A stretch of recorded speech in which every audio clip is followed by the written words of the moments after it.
This is Judge Joe Brown, and you're watching We All Be News TV, the News-Free Dixie. News-Free Dixie for the 21st century.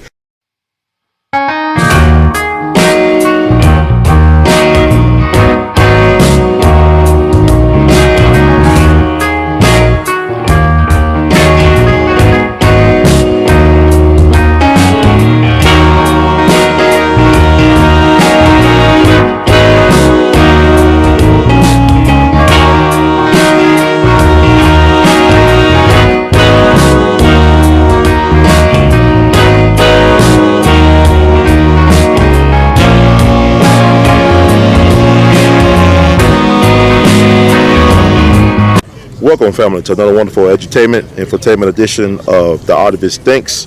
I'm your host for the empowerment segment, Brother Ron, also known as R2C2H2, The Artivist. I'm broadcasting from Ground Zero. Right now, we are just concluded witnessing a inter-prayer service in honor of 3 lynching victims of 1892 Memphis, Tennessee. Also known as the city of Good Abode. We are talking about the lynching at the curve, the 3 lynchings that inspired a young Ida B. Wells to launch her anti-lynching crusade, her international anti-lynching crusade. We're dealing with the March 9th, 1892 lynching, the 125th anniversary of the McDowell, Moss, and Stewart lynchings. They were the co-owners of the People's Grocery Store on the Curve, a neighborhood known as the Curve in South Memphis. They were lynched because they were successful black businessmen. Their competition actually killed them. A guy named William Barnett, a white grocer who had a grocery store across the street from the People's Grocery Store. And we must understand that the People's Grocery Store, which was started in 1889 by Thomas Moss, he was also a mailman, a very much well-respected black man, or actually known as a black leader of the Memphis black community. He started the People's Grocery Store back in 1889. It was a very popular grocery store. Matter of fact, its patrons not only included black people but also white folks as well.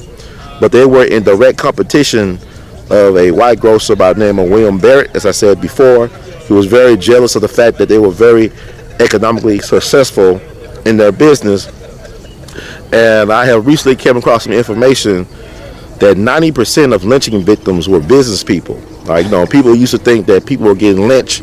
Even Ida B. Wells, before her best friend, Thomas Moss, got lynched, they assumed that the black folks who were being lynched were actual criminals, that they were thugs and criminals and rapists, and that the people being lynched were no good degenerates. But that all changed on March 9th, 1892, where Thomas Moss, once again, Ida B. Wells, one of her good friends, she was actually the godmother of his baby daughter, Maureen, and his wife, Betty, was also 5 months pregnant at the time with his son. He was a victim because he was successful in economics.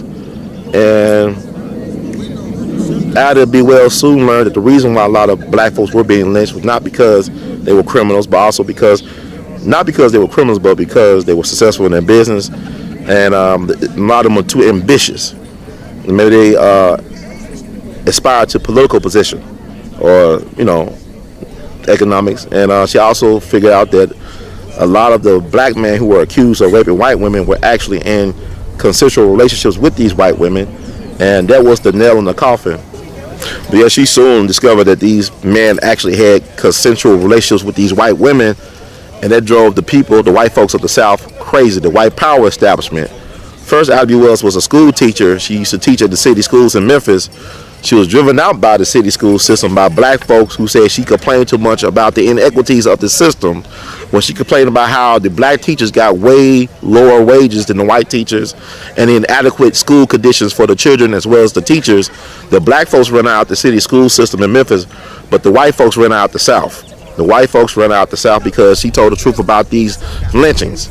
She exposed the political reasons behind the lynchings. So she lost her best friend, Thomas Moss, standing ground zero where they was lynched. On March the 5th, 1892, the man defended the People's Grocery Store from William Barrett and his white power henchmen. William Barrett, like I said, was jealous of the fact that the People's Grocery Store was doing so much great business that he actually went down to the white power structure to get deputized. They have a deputized white mob attack the People's Grocery on March 5th, 1892. Thomas Mouse and his men got wind of this, and he had the Black Tennessee Rifle Association, or Black Tennessee Rifles. They all gathered around the People's Grocery on the night of Saturday, March the 5th, 1892 to defend it. They successfully defended the People's Grocery in a gunfight, but they turned themselves in once they realized that the white folks that they were defending their property against were so-called lawmen in plain clothes. 3 men were injured, who was a part of the white mob that were injured by the gunfire that night. So Thomas Mouse, Calvin McDowell, and Will Stewart all turned themselves in along with the guns. So people was afraid that the white men who were injured, one in particular, would die that night, perhaps leading to a race riot, or perhaps leading to the men actually being lynched. So for a couple of days, you had black men with guns stationed outside the Shelby County jail, which was like a fortress. It was built like a fortress to protect against the men being taken out their jail cells and lynched. However, the guy who was feared to be dying or in his life, he actually pulled out the white man. And so I guess the white folks figured that, hell, if they can't get the Niagara's through the legal system or the Just Us system, if the white man was not going to die, because if the white man died, they might have got, their kangaroo court justice. They would have actually got these black men killed, even though they were firing in self-defense, and the white men never properly identified themselves as being officers of the law. So, as usual, white folks took justice in their own hands. By that time, the black folks stopped because that the white man was not going to die. That means everything was safe, and they went home, which was a mistake. So you had 75 masked and armed white men went to the jail. I can't even say they kidnapped the people, because the jail was built like a fort. That means they had to have inside help. So they were allowed entry into the jail. They escorted Thomas Mouse. They escorted Calvin McDowell. They escorted Will Stewart out the jail. They brought them to this spot where I stand right now near the railroads, the Chesapeake and Ohio Railroad, whatever you call it, right by the railroad. In this spot right here in this area, they actually had the white media come to witness what they were about to do. This extrajudicial thing they was doing. They had the white media witness what they was about to do to these 3 black men. You could actually look up, the details, because of the media, the contemporary media at the time, catching everything in horrific detail about what happened to the man. The man was shot at point blank range. Calvin McDowell in particular, he reached out for the rifle of one of the white men. They proceeded to shoot his hand off. They shot his hand off. They shot the fingers off one by one. And then they proceeded to shoot him all up in the face, shot him in the neck and shot holes in his face. Shot out, a hole in the left side of his face where his eyes should have been. Shot the other side. They shot 4 holes in his face that you could actually put your fist through. The holes were so big, his brains was oozing out. Will Stewart was very stoic. He didn't say anything. He just stood there, and he was waiting and ready to meet his fate. And they shot him in the neck and the face as well. And Thomas Mouse, the black leader, the very popular Thomas Mouse, considered a black leader by both black and white community of Memphis. He pleaded for his life. He said, "Look, I got a wife, a little girl, and a child on the way. Can I please be spared my life?"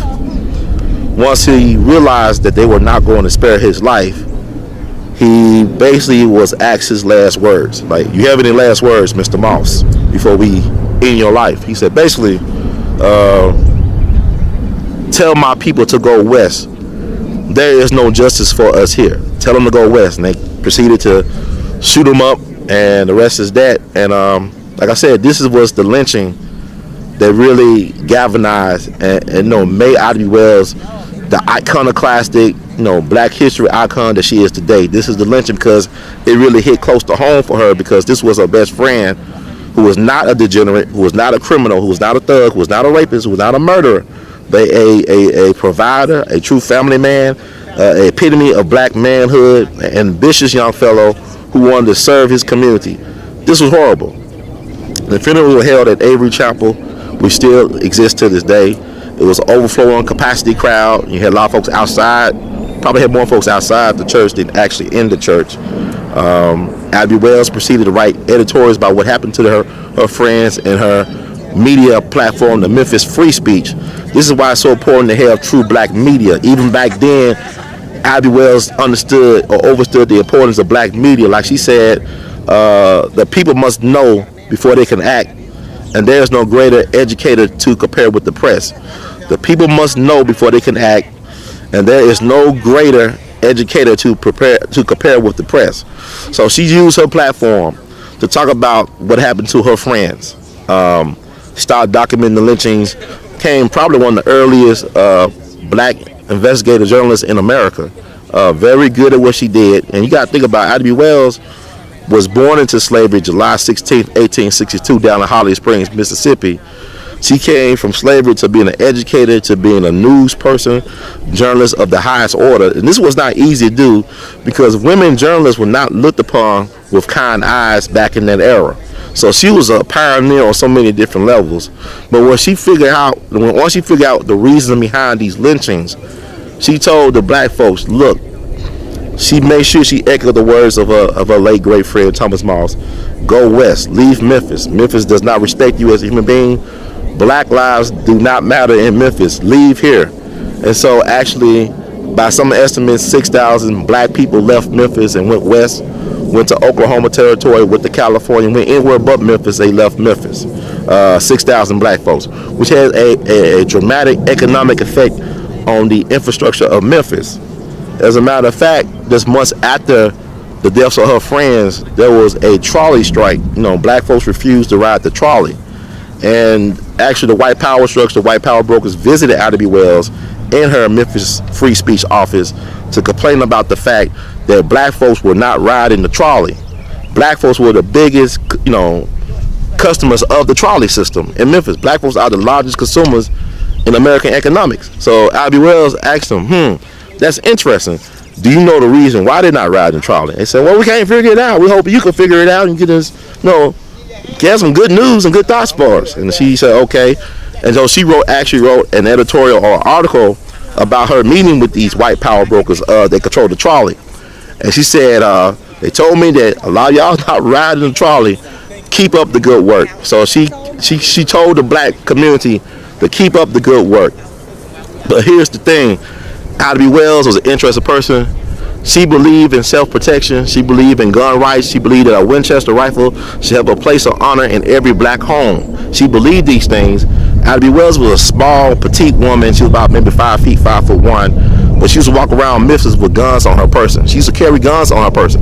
She was a pistol-packing mama. So she used to carry these guns on her person because she knew that her life was in danger at any moment in a system of white supremacy racism. But what she did that got her kicked out the South, to bring out the South, was the fact that she figured out what the lynchings were. Like I said, through my research, I found out through my research that 90% of the black people who were lynched were business people. 90% of black folks who were lynched in this country were business people. That included Thomas Moss, Calvin McDowell, and Will Stewart. So Abby Wells put all this together and said, look, they're not killing black folks because they're criminal thugs and degenerates and things of that nature. They're killing black folks to keep us in our place, to keep us in that sunken space. Y'all saw the movie Get Out, the sunken space. To keep us in our sunken space, to keep us out of politics and economics and other areas of human activity. And that a lot of these black men who they say were rapists were actually in consensual affairs with white women. And so they broke the camel's back right there. And luckily for us, Abby Wells was out of town when she wrote, when they heard about her stuff. So she was out of town when they actually destroyed her newspaper office looking for her.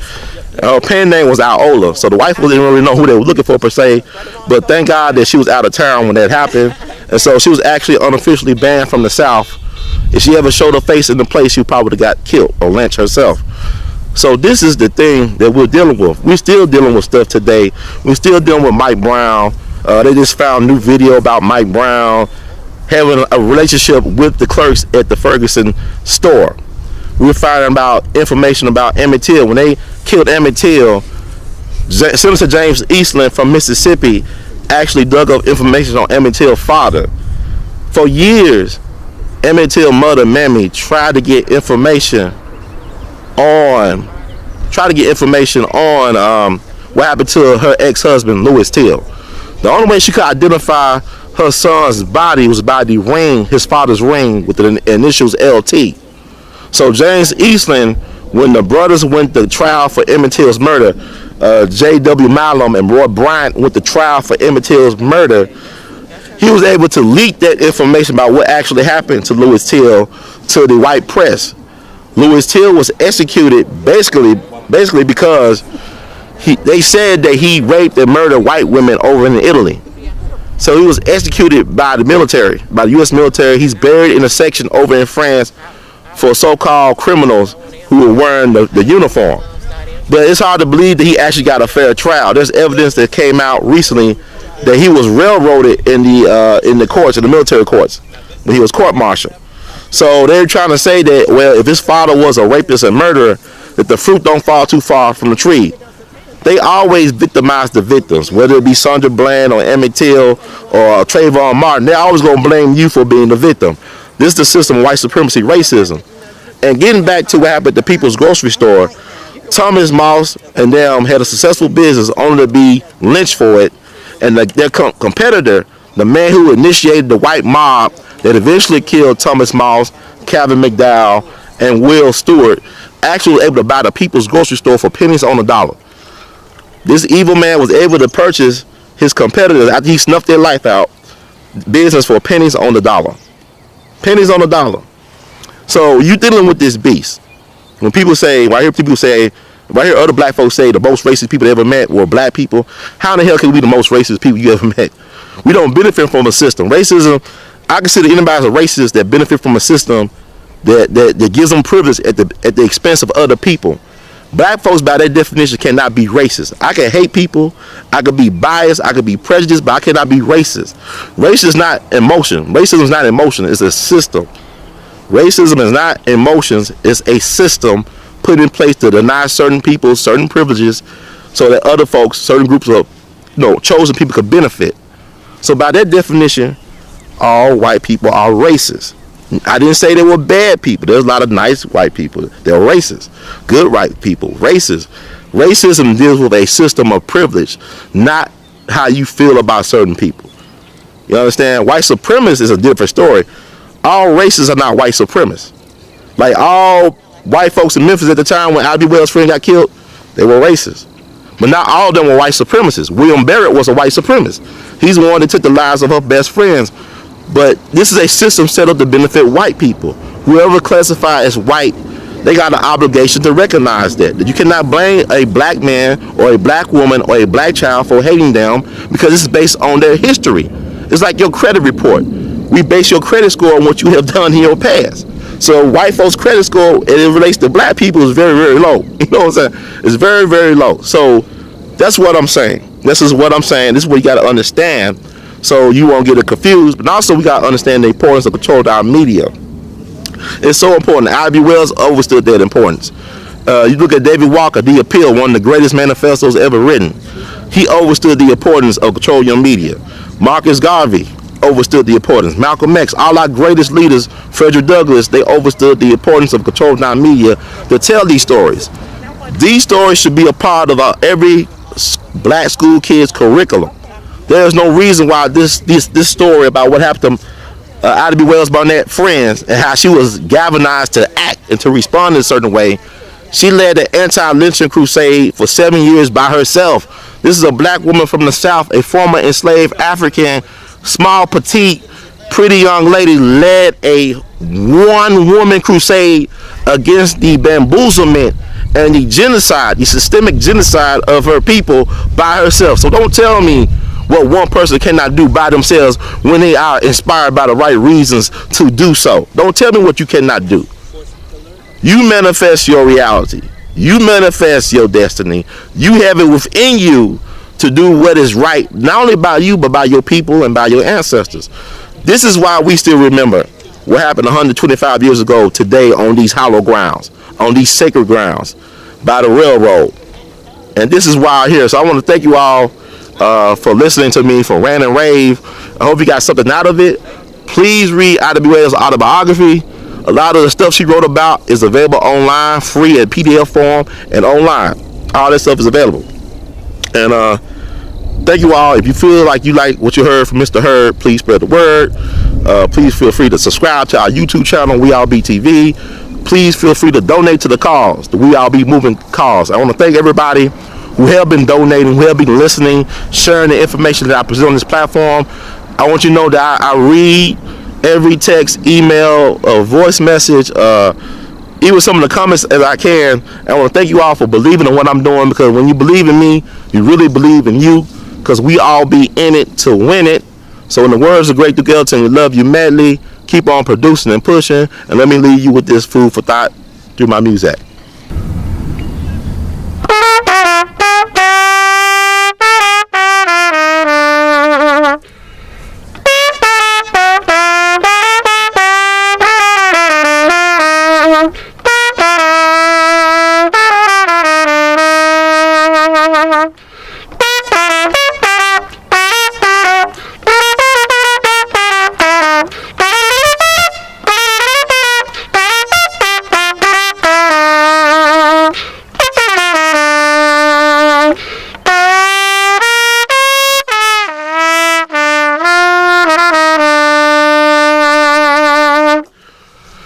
And also, family, unfortunately, I want to add a footnote I had got from a very reliable source.